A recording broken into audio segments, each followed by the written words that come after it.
Bismillahirrahmanirrahim. Assalamualaikum warahmatullahi wabarakatuh. Perkenalkan, saya M. Adi Wigna, kelas 3B Sarjana Keperawatan dengan NIM C1AA20054.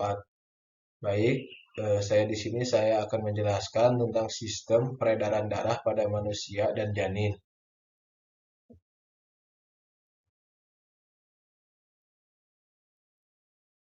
Sistem peredaran darah manusia, komponen penyusun sistem peredaran darah.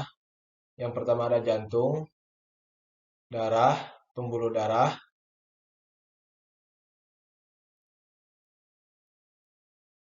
Anatomi jantung meliputi fungsinya memompa darah ke seluruh tubuh.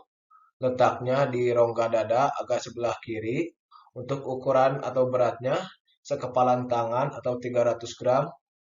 Terdiri atas. Aliran darah di dalam jantung diuraikan sebagai berikut. Yang pertama, darah dari pembuluh balik memasuki atrium jantung kanan dan kiri. Yang kedua, atrium mulai memompa atau menekan darah keluar menuju ventricle. Saat itu atrium berkontraksi. Yang ketiga, ketika serambi berkontraksi, ventricle kanan dan kiri relaksasi atau tidak memompa. Saat itu ventricle menerima darah dari atrium. Yang selanjutnya, ventricle kanan dan kiri kemudian berkontraksi menekan darah ke dalam dua arteri besar menuju tubuh dan paru-paru. Saat ventricle memompa darah ke pembuluh nadi, atrium relaksasi. Saat itu darah pembuluh balik dari tubuh kembali memasuki atrium. Proses nomor 1 dan siklus jantung terulang lagi.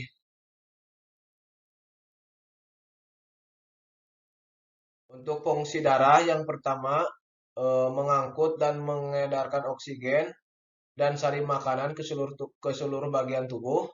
Yang kedua, sebagai pertahanan tubuh terhadap serangan penyakit dan racun dalam tubuh dengan perantara leukosit dan antibodi atau zat-zat anti racun. Menyebarkan panas ke seluruh tubuh untuk menjaga suhu tubuh tetap stabil.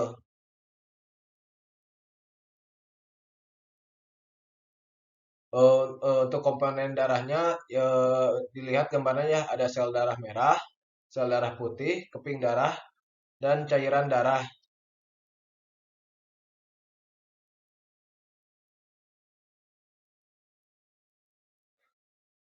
Untuk pembuluh darah, baik, untuk selanjutnya ada pembuluh darah.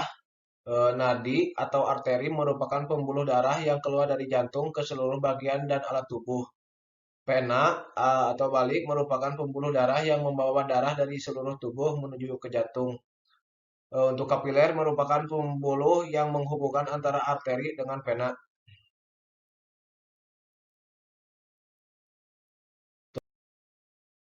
Yang selanjutnya ada macam-macam peredaran darah pada manusia. Peredaran darah besar adalah sirkulasi peredaran darah yang mengalir dari jantung ke seluruh tubuh dan kembali ke jantung, kecuali paru-paru.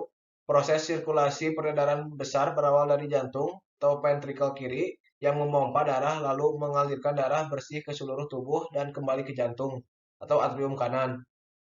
Darah yang dipompa dari jantung dan dialirkan ke seluruh tubuh kecuali paru-paru mengandung oksigen dan nutrisi.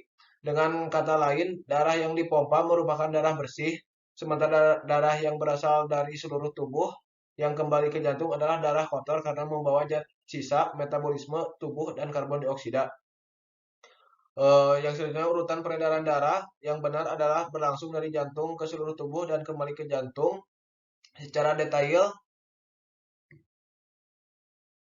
jantung vertikal kiri ke aorta, pembuluh nadi, arteri, ke pembuluh kapiler, ke pembuluh balik atas dan pembuluh balik bawah jantung atau atrium kanan.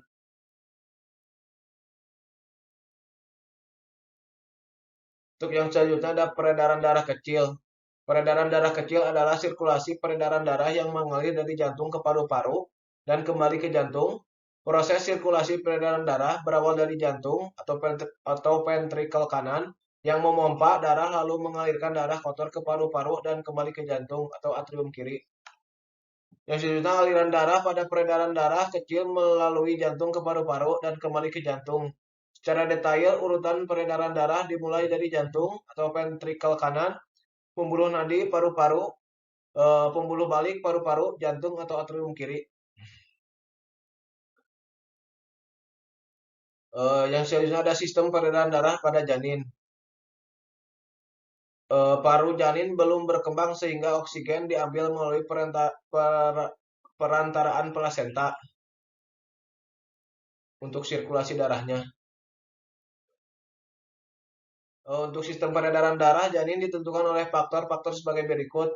Yang pertama ada foramen ovale, merupakan lubang sementara di antara serambi kiri dan serambi kanan yang memungkinkan sebagian darah masuk dari vena capa inferior menyeberang ke serambi kiri. Alasan pengalihan ini adalah darah tidak perlu lagi melewati paru-paru karena telah teroksigenisasi. Yang selanjutnya ductus arteriosus botali merupakan saluran yang terdapat antara arteri pulmonalis dan aorta. Yang selanjutnya ductus venosus aranti menghubungkan antara vena umbilikal dengan vena cara inferior. Pada titik ini darah bercampur dengan darah yang telah diambil oksigennya yang kembali dari tubuh bagian bawah. Yang selanjutnya ada pembuluh umbilikus. Pada umbilikus terdapat satu vena umbilikalis dan dua arteri umbilikalis. Vena umbilikalis memanjang dari tali pusat menuju ke bagian bawah hati dan membawa yang mengandung oksigen dari sari makanan yang memiliki cabang yang bertemu dengan vena porta dan masuk ke hati.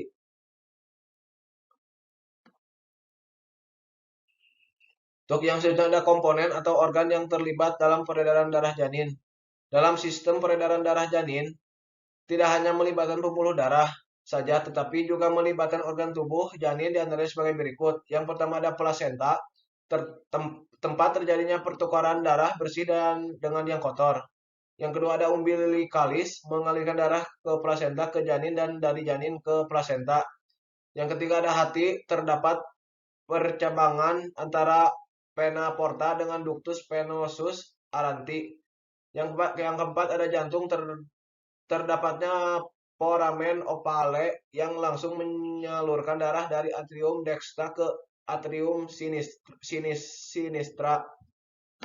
Yang selanjutnya ada paru-paru, terdapatnya ductus arteriosus botali.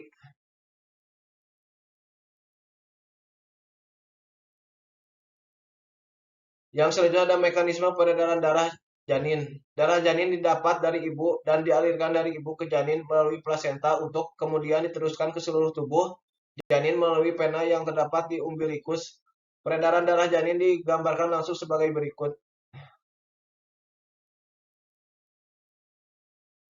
Keterangan gambar, mula-mula darah yang kaya akan oksigen dan nutrisi yang berasal dari plasenta masuk ke janin melalui vena umbilikus yang bercabang dua setelah memasuki dinding perut, yaitu yang pertama, cabang yang kecil bersatu dengan vena porta.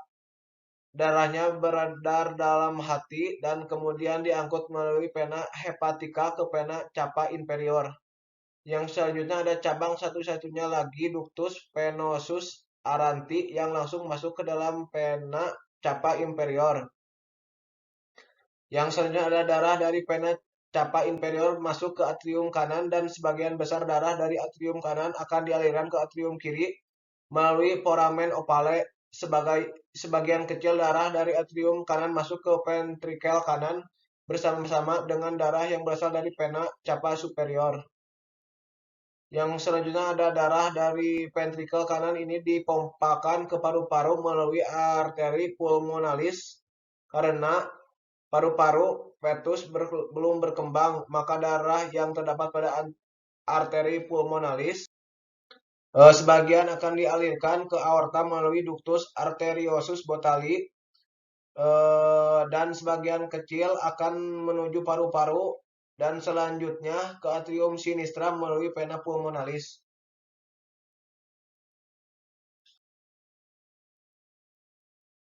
Yang selanjutnya ada sementara itu darah yang terdapat pada atrium kiri kemudian dialihkan ke ventrikel kiri dan diteruskan ke seluruh tubuh melalui aorta guna memberikan oksigen dan nutrisi bagian tubuh bawah.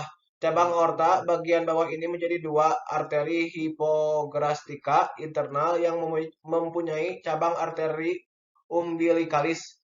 Darah yang miskin nutrisi dan banyak karbon dioksida serta sisa metabolisme akan dikembalikan ke plasenta melalui arteri umbilikalis untuk diteruskan ke ibu. Terima kasih. Sekian untuk pemaparan saya. Mohon maaf bila ada kesalahan. Wabillahi taufiq wal hidayah. Wassalamualaikum warahmatullahi wabarakatuh.